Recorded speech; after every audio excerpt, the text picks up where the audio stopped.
how have you been? What have you been up to? I've been really good. So, yeah, I just got back from a conference in Boston 2 weeks ago, was home for all of 3 days to go work 2 night shifts and then back on a cruise for NurseCon. So I've been home for maybe 3 days. So I think I'm done with the rocking at least. Like, try to get used to it, and then What is NurseCon like? yeah, what is Oh, it is a party and a half. Oh, If you, yeah, just nurses gone wild, kind of just chaos. Everybody from 18 to 84. We had a couple of grandmothers walking around with their walkers, retired nurses, just rocking out on the cruise. It was fantastic. yes, for sure. yeah? So then you're just getting home and yeah, trying to adjust back to the home lifestyle, right? Reality and life and trying to I've got oodles of receipts and cards that I've got to email people and it's like, oh, now I got to remember who I met where. Yeah. A, Right. a conference is hard enough, but then two back to back. Wow. Yeah, Well, having to decompress all that, then you got to yeah. jump on a podcast and do all Oh, this other stuff. Yeah. listen, you're the second podcast of the day, but you're my third or fourth phone call of the day. So don't even stress about it. It's one of Yeah. these things where you just do what you can. And in the meantime, you're like, kids, go upstairs, bedtime. Yeah, Yes. exactly. Bedtime. Exactly. Yeah, because it's like 8 o'clock where you are, so it's a little bit Yeah. late. Mm. Yeah, it's not bad. Yeah. Yeah. Is this actually like YouTube taped? Should I fix the darn I this mean, thing? yeah, it is, but I mean, we have episodes where our camera Yeah. quality is off, and we still feel like people enjoy it. We still get Yeah. decent I views. just So, like, I think yeah, find I it think the so camera quality distracting. is the least of people's worries sometimes. It's that darn, oh, it's just this light. I can't even with this light. It just is what it is. We'll just, Oh, there are eh, people listening on audio. Oh yeah. there you Yeah, go. Spotify and wherever you get your podcast apps. So there are people listening on Hey, audio. So yeah, the audio Yes. listeners won't. Yeah, they won't mind at all. Yeah, for they'd sure. be like, what are they talking about? So how's the weather like in Canada? Has it warmed up yet? Is it still cold over there? It was warming up. We're up to 20 degrees, which is like 70, 72 your way. But it was cool today. So no snow, but it kind of sounded like the rain was kind of wanting to hail for a bit. So I'm like, oh, I'm gonna stay inside, which is why I'm happy to just walk on my walking pad and try and catch up on Yeah, everything. Yes. yeah. And then where we left off, because yeah, for those that haven't checked out our first episode, please go and see that. We'll put that in the link. But Mhm. yes, where we left off is just you just had so many crazy stories and experiences with being a nurse and working the ER and the night shift. So yeah, we wanted to kind of go, continue to talk about that. Didn't you have Yeah. you had a good question earlier that I was like, oh, that was a good question. Yeah. So I recently, I don't know if you watch many like TV or like streaming or anything like that, but I recently finished a show called The Pit on Max. Oh, Yeah. Yeah, yes. nice. Oh, So I really wanted to talk about that. oh my God, I could talk about the pit forever. As a career ER nurse, I have never, and I've watched ER. I am still a Grey's Anatomy convert, like love it to pieces. But however, I have never had a show be so on point Wow, that's ever. That was exactly what you were gonna yes. ask. Yes. It is so, and the guy who wrote it is an ER doc. I think he's actually still an active ER doc. But so the show's creator is actually an ER doc. So to have him come in and the things like the family member that disappears. Oh, sorry, spoilers. The family member who disappears and leaves grandma there. Yes. Yep, that's called the drop and ditch. We What? do that routinely. Worse around Christmas. Family caregivers who live with grandma or grandpa, and they want to go away for a cruise or whatever else they can arrange respite. They bring grandma or grandpa to the ER. Oh, they're just not acting themselves, and so they drop them off. We bring them in, whatever, and then all of a sudden we're ready for discharge because there's nothing actually wrong with grandma, and can't get a hold of anybody Wow. for usually roughly a week. And so if you can't safely discharge them home, we can't discharge them. So you have to just hold them. So they end up staying at least a couple of days in the ER before there's a bed on the floor. And then by the time that happens, usually the family member's like, "Oh, what? Oh, what's going on?" And we're like, "Hey, where the hell have you been? Like, we've been Exactly. calling, we've been trying to like track you down. What is happening?" Yeah. Wow. I cannot believe that. Out of all the stories that were like coming in through the hospital that day, like one of those, the leaving the family member, that one was just like, wow, that actually made me think, does that really Oh happen? yeah, Wow. constantly. Yeah. Worse with the holidays, but people a lot of cultural differences where people want to keep grandma and grandpa at home, but they're still working. They've got young children. It's very hard in a multi-generational household, let alone somebody who actually may actually need like mental health need, like dementia, or there's some decline, or there's some behaviors that are coming up that the family is just not like they're not coping, but they don't want to reach out for help because they feel like, well, I told mom and dad like they can stay with us the whole time, and they don't reach out. And so then they burn out horrifically. And a lot of elder abuse stems from this, unfortunately, and the drop and ditch. Yeah. God. Yeah.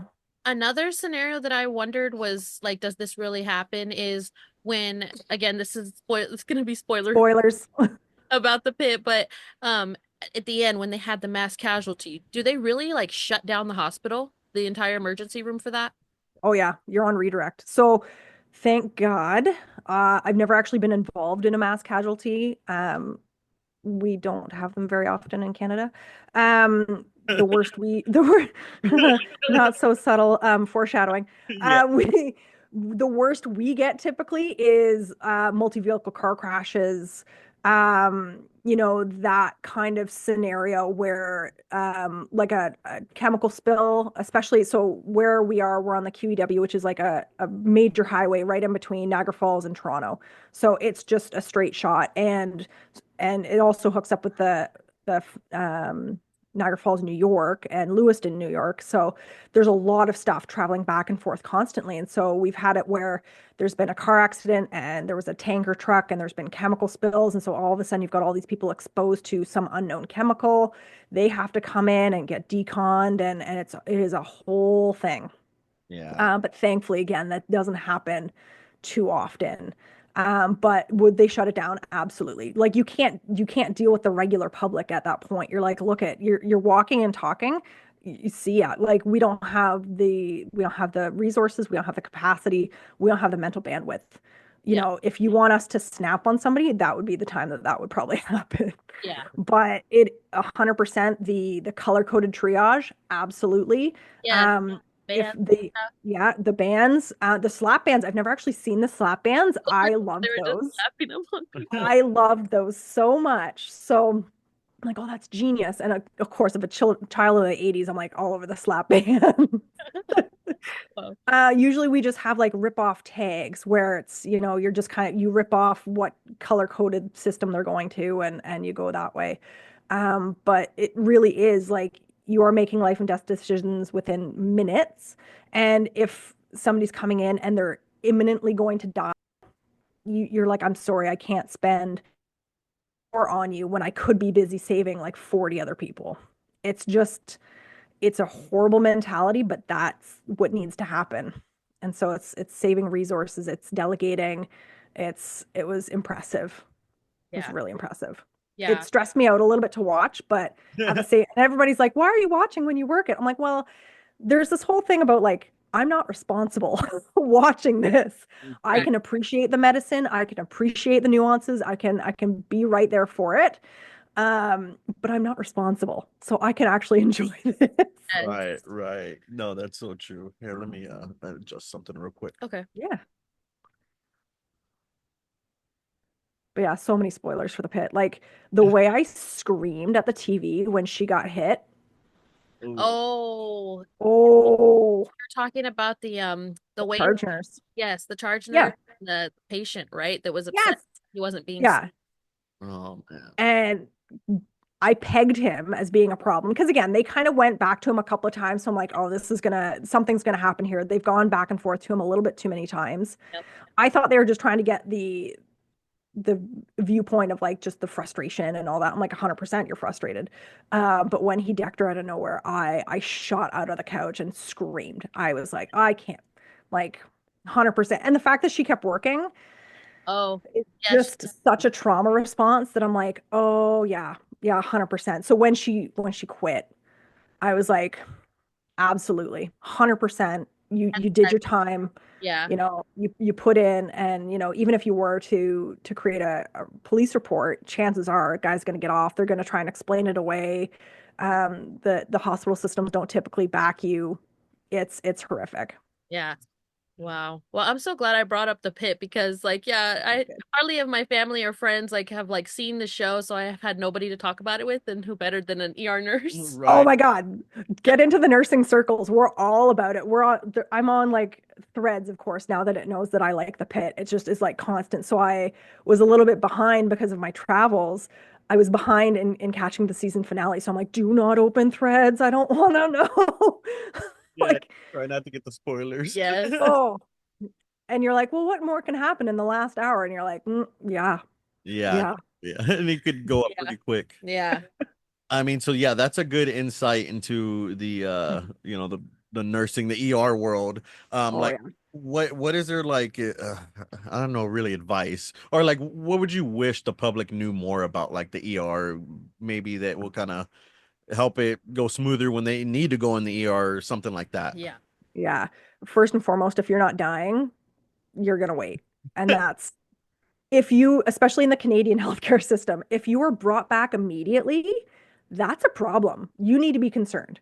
You don't want to be brought back. Like if you get to wait, it's actually a privilege to wait. It means that you're not that you're not sick, but you're not sick enough that I need to rush you back right now and make people moves, grab a nurse, maybe grab my doc because like things are happening. Like if you're and especially if I don't even finish the triage, like if I've only gotten a set of vitals on you and I'm like, we're going, Yeah. that's bad news bears.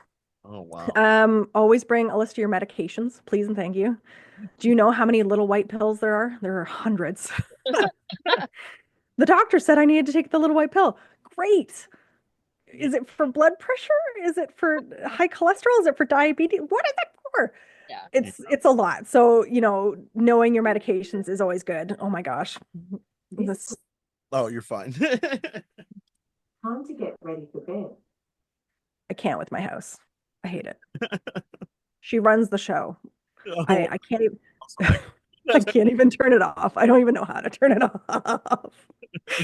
But knowing your medications, knowing please try Tylenol, Advil, and Gravol before you come into the emerge. If it's only been a couple of hours worth of pain, and like just as a shot, just give it a shot in the dark.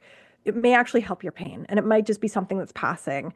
Fun fact: if you're vomiting continually and can't actually keep down the medications, Tylenol or Gravol comes as a rectal form. So worst comes to worst, if you really want to avoid the ER and like give it one shot, try that, give it an hour, try to start to take fluids. If you can take fluids, down fluids while you can. It's a great way to avoid the ER, especially for kids, especially for kids. Mind you, my son still, he's 10 and a half and he still goes on. He's like, Mommy, that one time you put medicine in my bum. I'm like, you were like 4 and a half, dude. Like, how are you still remembering this? I'm like, it was gravel. You were puking your little brains out. Like I didn't have any Zofran. Like, ugh. I've got like a pharmacy here, but I didn't have any Zofran for the kids. So I'm like, oh, great, here we are. So that was what I resorted to. And guess what? We avoided the ER. There you go. That's pretty good. Yeah. Come prepared to wait. A book, bring a charger. If you really think you're gonna get admitted, bring earplugs and an eye mask. The lights are on 24/7 in the ER. It doesn't stop and it's always loud. And then if you're not admitted, congrats. Just keep a go bag in the car, especially if you've got kids that are frequent flyers.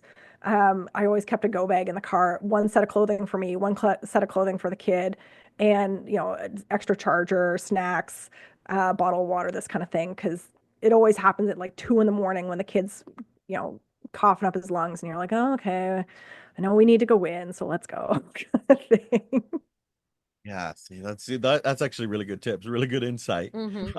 What would you say on the flip side of that for people that want to get into nursing? What Yeah, advice would you give them? Maybe somebody ready going to nursing school or thinking about Hmm. it. yeah. It's hard. It's really, really hard. They want to glamorize it, and I understand because it can have its glorious moments. COVID being probably the one and only time where nurses were finally not just recognized for what they're doing, but kind of actually held to celebrity status. And we're celebrated, which was shocking and weird. But it's hard. You will cry. It is okay to cry. You will graduate and you'll still be crying. That's okay. Put yourself first. Do not do the self-sacrificing thing where it's like, I have to give all of myself to my patients. Don't do it. You will burn yourself out so fast. And just if you don't love it, get out and switch streams. There's a million things you can do. Or if you want to push through, get your license, and then there's thousands of jobs that you can do as a nurse, like so many. So you don't have to be bedside. You can be a writer. You can be in drug sales. You can be a nurse innovator and developing cool new protocols and tips and tricks and stuff like that. Like there's just so many ways to nurse that it's not just the bedside. The bedside's just the standard kind of easy in. Like, don't worry about getting a job because there's like 16 lined up for you the second you just register for nursing school. Yeah. That's yeah, how and well is it, I guess, the same system, excuse me, the same setup in Canada and the United States? I mean, we have to I mean, go a certain amount of years and like do a certain I mean, I'm sure yeah, that would be the Yeah. Yeah. what about see what interests me coming from an American, a Texan, is the Loca. is the health? I'm just kidding. Yeah, I say that ironically, but yeah, the healthcare system. Like, how exactly does that work? Like, do you just really just go in and out, like, or do you have to sign anything? Like, over here, like when you go, I mean, not everybody No. really pays, honestly, in America, because when you go, they're like, hey, do you have anything to pay? You're like, no, just bill me, and then Yeah. you got to figure it out from there. Yeah. But yeah, how exactly does it work? So taxes cover everything. So we're highly taxed. I think we're at 13% right now, I think. So everything's taxed at 13%. But so you're a Canadian, you register, you get a health card. It's just a little green health card. It's got your photo on it. And when you go to the emerge, first thing I'm asking you, do you have your health card? Sure, yeah, here you go. And it's got like a 10-digit number and a version code and expiry date and all that. And it makes sure that I've got the right person for one. And then two, it lets me know that your healthcare is covered. So if you were to be coming from America, if you didn't have your health card or it was expired, you may actually get a bill. So Americans, we're absolutely sure to grab your information. We're like, let's just get you registered right now, and you actually do have to pay up front. Usually the Americans, your healthcare coverage, if you've got any, it'll pay afterwards. But 9 times out of 10, when we tell everybody, it's like, hey, just so you know, the ER visit alone is $1,500. And then that's excluding tests, CT scans, x-rays, medications, all that kind of stuff. So people go, well, I guess I don't really need to come to the emergency department. You're like, yes, thank you. And so they usually walk out a lot of the time. Uh, Other times it's like, no, I've got healthcare coverage. I really do need to be seen. We're like, sure, absolutely not a problem. Come on in. Um, and so for the Canadians, it's just we say like, hey, you may get a bill, but if you update your health card information or if you find your card or have your number, we can figure it out most of the time. That's pretty cool. And then Yeah. what if somebody needs like an ambulance called? Is it the same thing like a $5,000 ambulance ride? So for Americans, I'm not sure. Canadians, no matter what you're charged, I think it's up to $55 now. But you don't pay it if you're on disability or social services kind of stuff, welfare. You don't pay. And I think if you're elderly, you also don't pay. Like after 65, I don't think you pay. But um, anybody else, even if you're a Canadian citizen and you've got a health card, you're still going to pay $55. $55 for an ambulance? Yeah. What? Wow. Like I'm saying, the last time I had to go on an ambulance, it was $5,500 over here in America. Like Yes, That's insane. that was like in 2019. Not gonna Yeah. lie. can you imagine? Yeah, can you imagine now with inflation? Ugh. No, we get mad about the $55. We're like, what do you mean? We don't pay for healthcare, but it's kind of just a way to help balance the system just a little bit. Kind of makes people rethink, calling the ambulance. Do I actually need to take the ambulance, or could I actually go in somebody else's car with, get myself to the hospital some other way? Um, it is abused system. Sometimes also people treat it like a taxi, which is really unfortunate. Um, but for the most part, people are most of the time calling the ambulance for a half decent reason. I have had somebody call it for a splinter. Um, yeah, and not even like a splinter where it's like good 6 inches and sticking out of your side. It was just like a little, walking on the dock and got a little sliver in your toe, and they thought that taking the ambulance in would actually get them in faster. And so I got to be the one to be like, oh no, so we call it Whiskey Romeo. You also get Whiskey Romeo. So out into the waiting room you go. Oh wow. It's Whiskey Romeo. Wow. Jeez. And then what do you have a question? I was curious about one thing if you knew some information.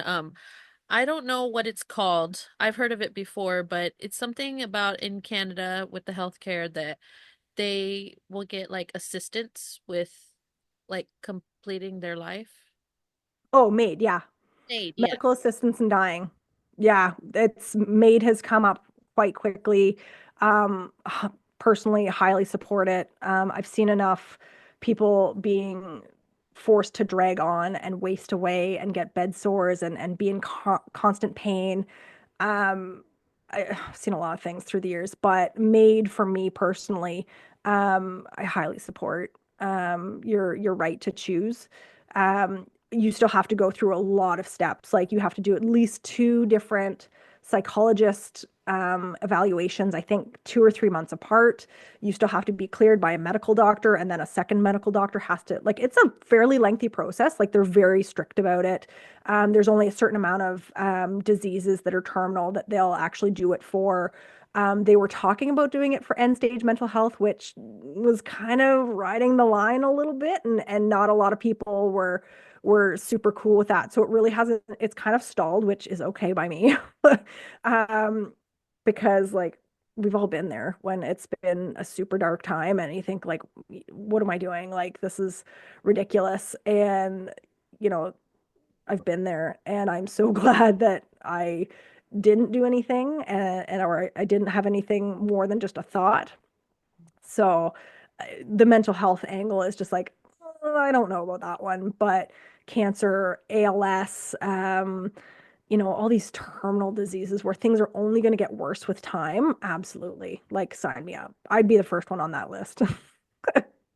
So it's not just a thing where anybody can just walk in and sign up for that. Oh, no, no, no, no, no, no, no, no. You are screened and screened and screened and screened. Like, you have to. So even if you got halfway or three-quarters of the way through, and then all of a sudden, so like in ALS, you have degeneration of everything, and it gets to the point where you can't talk, you can't communicate, anything like that. If it gets to that point, but before you actually end up finishing the whole process, they'll cancel it. They say, well, we can't be sure that you're agreeing to this and consenting to this. So we're so sorry, but it's got to stop. Even if, and I think you have to get, I feel like you have to get re-verified like every 6 months. So if you go through all the process and great, you're hanging on, things are going okay. If you get to that 6 month mark, you just have to jump through a couple more hurdles, another eval kind of thing, and then they'll kind of renew it. But I mean, you decide when and where and how, and it's super powerful for people to actually have that much control when their body's failing them. And so that was my next question. Where I was wondering, is it like is this done in the hospital or can they go like somewhere Yeah. that has comfort or Yeah, you can go anywhere, I do believe. So some of it can be oral medications, some of it's IV medications. It kind of depends on which doc is doing what. It's a little bit doc dependent. But yeah, anytime, anywhere. Um, yeah. Wow. That's That's crazy. I just was curious. I want to know a little bit more about that. yeah. Only I would suggest You Don't Know Jack, which is a movie about Jack Kevorkian, who's kind of the grandfather of, Dr. Death kind of thing. Movies with Al Pacino. It is from 2012. We were just talking about this yesterday or the day before. It was such a phenomenal movie, like such a good movie. I would highly suggest it to anybody who's kind of curious about the process or what it actually entails. Obviously, it's a little bit sensationalized because he did go through so many trials, like literal trials, because they were trying to convict him of assisting suicide and all this kind of stuff. But it's a really, really good watch. yeah. I gotta look for that one. Yeah. I Yeah. didn't even know, yeah, that came out. But Mm-hmm. man, you got anything before we Could go? we go darker?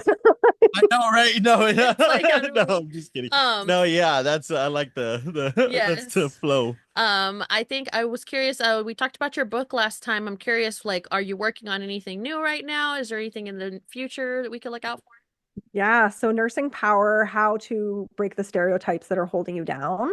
I thought it was done, and then I kind of was like, oh, I think it's a little too short. It was only like 28,000 words, and that was before really heavy editing. So nursing intuition, I gave it to my editor. She cut out 10,000 words. I was like, holy crap. She's like, oh, yeah, you kind of repeat yourself a little bit. I'm like, oh, it's just a thing that we do where we try to repeat things at couple of different ways to make sure a patient understands. So I didn't realize that I was doing that in the book.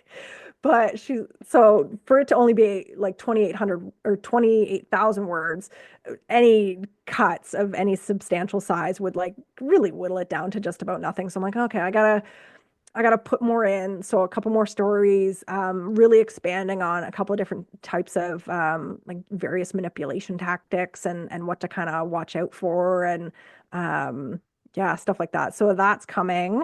And then my fiction piece, Advocate for Death, funny enough, it's probably three-quarters of the way done. Unfortunately, she keeps getting shelved because everything else keeps happening. But just, an ER nurse witnesses a death, burns out, becomes an alcoholic, following her journey kind of back to recovery and back to working. And when she goes and starts working in the Emerge, um, she just kind of she starts witnessing a couple of deaths and she's not quite sure what's going on, but the doc's a little suspicious and so is the staff, and like she just doesn't know which way it's going to go. So it's a bit of a thriller and yeah, very it's That's hard to describe it without giving away too much. yeah, no, that definitely sounds cool. And yeah, your website even looks like it got a refresh. Yes. Yeah. So going to health, so HLTH in Vegas. I was like, okay, the website needs a little bit of a revamp. It's we're trying to be a little bit more professional, and so did the revamp, and it's kind of like, okay, and even now it's just like, oh, I'm trying to like figure out if I'm gonna rebrand again. Like I don't so like the world of entrepreneurship Yep. like is just so much fun. Yeah, you're obsessed with every little detail, but that's good. Yes. That's really good. That's really good. And I love how you call it the emerge. Oh yeah. Oh yeah. It makes me chuckle every Instead of time. ER. So yeah, it's Emerge for me, it's ER for you guys. It's A&E, so accidents and emergencies in the UK. It's branded a couple of different ways depending on where you're from. So depending on you can Oh, kind of peg people. oh, I didn't know that. Oh, it's the I thought that was like your Emerge. nickname for it. I don't know. No, it's Emerge is kind of the Canadian isms, and again, everywhere is a little different. So I don't know if I typically refer to it as the ER. I think it's just Emerge because it's just I'm an Emerge nurse. Like Oh, that's cool. Yeah, we're just yeah. Yeah. What's the Better than word? like abbreviation. We're not yeah, naive Texans, so we're just like emerge. That's funny. you're not naive, it's just different. That's Yeah. fine. That's no problem. Thank you. Oh man. And then remind everybody where we can find you on social media. Yeah, so TikTok and Instagram at ernurse.jenn, Jenn. Website is rx4growth, forgrowth.com. LinkedIn, I'm probably most active on LinkedIn, honestly. So Jennifer Johnson, BSCNRN, is where you'll find me, and look for the funky glasses because there's a lot of us. So it's hard to kind of stand out a little bit when there's just so many basic white girls. That's a fun way to put it. Yeah, fun way to put it. Is there anything you wanted to touch on or message you wanted to get across before we let you go? No, just it's been so much fun catching up with you guys, and thank you, because you really were probably one of the first podcasts I was on. So it's so nice to kind of recatch up, and yeah, it's just thank you for taking a chance on me first and foremost way back in the day. Oh yeah, thank you But for taking a chance on us. Yes. hey, anytime. But Um, yeah, whatever you need, just give me a reach on out, and I'll might take me a little while to get back to you or around to whatever we're doing, but always happy to help and here if you need it. Thank you so much. Nice. Yeah, you're probably gonna end up being our first like multiple time guest. Yes. Because we'd love to catch up again, like maybe once a year or every 6 months, whatever your schedule. Honestly, you're probably way more Your busy schedules than are we busy, are. yes. Yeah. Yeah, I'm just all over the place. That's all. Yeah. Oh yeah, that's just life. Oh, Yep. life. Life. It is what it is, and nursing and entrepreneurship and wife and mother, and it just goes. Yeah. Well, we got to go check on our little one now too. So There you go. There you go. thank you so much again for joining us. And yeah, you're more than welcome back anytime. Thank you so much. Happily. Have a great day. Bye, Bye. Jen. You guys have a good one. That was good. Nice.